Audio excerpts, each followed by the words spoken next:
Let's make an easy and delicious American buttercream icing using only 5 ingredients. The first ingredient is salted butter. I use 2.5 sticks of salted butter. You don't want it to be room temperature. It still should be cold, and I'm just pressing my fingers in it and it makes a little indent. This is between 60 and 63 degrees Fahrenheit. The second ingredient is high ratio shortening. This is 3/4 cup, but you can use anywhere between a half to 3/4 cup. I tend to use 3/4 cup in the summer months when it's warmer to add stability to my icing. The third ingredient is a 2-pound bag of powdered sugar. The fourth ingredient is liquid. I prefer to use water. You can use milk or cream. The amount of liquid that you use will depend on the humidity in the air. And the fifth ingredient is your flavoring. I prefer to use Wilton Clear Vanilla, but you can use any flavoring that you'd like. To start, let's put the 2.5 sticks of butter and the 3/4 cup of shortening in my mixer bowl, and I'm going to mix that on a medium-high speed for about a minute. And then I want to reduce my speed to low while I add the flavoring. I decided to do 2.5 teaspoons, but you could do anywhere between 1 and 3 teaspoons of your flavoring, depending on how strong you want the flavor to be.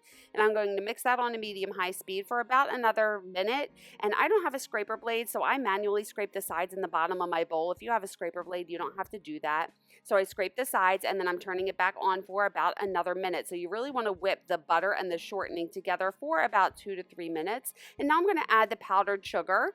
But I like to add some liquid to the bottom of the bowl first, so I'm doing about 3 tablespoons of this water, or you can use milk or cream, and then I'm adding the entire bag of powdered sugar. You can absolutely sift this if you want to. I just don't find the need to sift my sugar because I can beat all the lumps out of it. But if you find that your powdered sugar is too lumpy, you should sift it first. Now I'm covering this with a wet towel so I don't get a big sugar cloud, and I'm mixing it on a very low speed just until it's all incorporated. Then I can remove that towel, and you can see it's still really thick, so I have to add a little bit more liquid. Now, like I said in the beginning, the amount of liquid that you're going to add is going to depend on how humid it is near you. When it's really hot and humid here, I only need like 3 or 4 tablespoons of liquid. When it's really dry, I need about 7 or 8. So just add a little bit at a time, and then I'm turning that on like a medium-high speed and mixing it together. Lift it up, and then I'm checking it again. So now I just want to scrape the sides and the bottom of the bowl again because I don't have a scraper blade. And then I'm beating that again on a medium-high speed for about 30 seconds until everything's incorporated. And now you could see that there are a bunch of air bubbles in here, which is okay if you're going to be filling your cakes with it. But if you're going to frost a cake with it, you want to make sure that you can get rid of the air bubbles. So what I would do in that instance is put that in a food processor to remove all the air bubbles. And I do have a video showing you how to do that, and that will be linked below.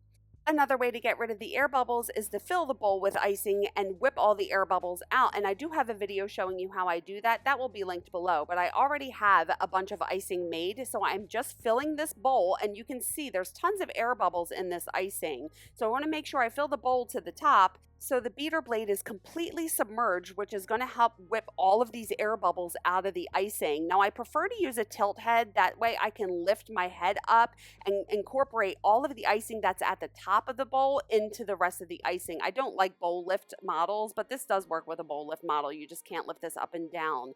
But I like to have this on a 7 out of 10 for about 3 to 4 minutes to really whip this icing. And once that's done mixing, look how beautiful and smooth this is. There are no air bubbles. This is great for filling or frosting cakes. And what I like to do is store it in an airtight container. So I'm going to put all of this in there, and I go by the 2-2-2 rule. You could store this for 2 days at room temperature, 2 weeks in the refrigerator, or up to 2 months in the freezer. So there you go. There is my really simple and delicious American buttercream frosting. Now, the reason that I feel like my icing is so good is because of the Sweetex shortening. It is high ratio shortening, and it is way different than using something like Crisco because it's really thick, it's not greasy, and it produces a really smooth icing with a really good mouthfeel.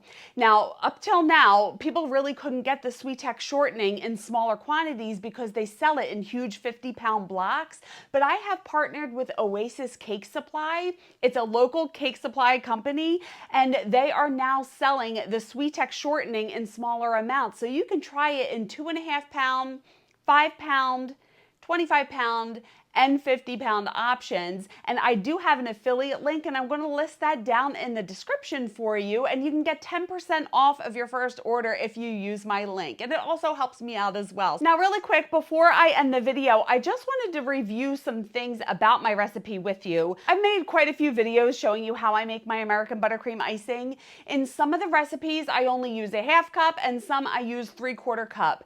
The reason is the Sweetex shortening melts at a higher temperature than butter, so it can withstand the heat a little bit longer than an all butter icing. For that reason, in the summertime when it's warm out, I like to use 3/4 cup.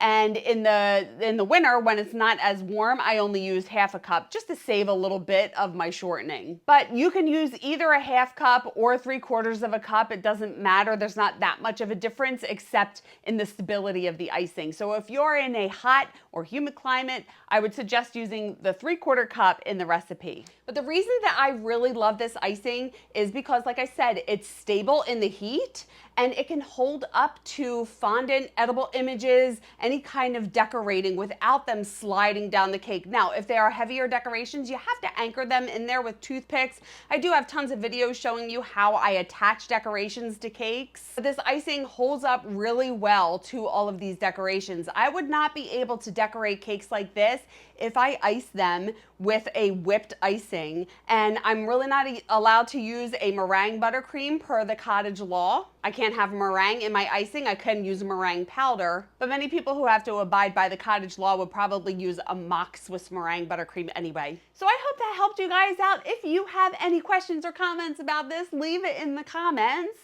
And just a reminder, I have ebooks with all of my favorite recipes. I have my signature scratch pound cake recipes, my best doctored cake mix recipes, all of my buttercream icing and filling recipes, including this American buttercream recipe, along with my favorite numbers and my favorite fonts. So they will all be linked below.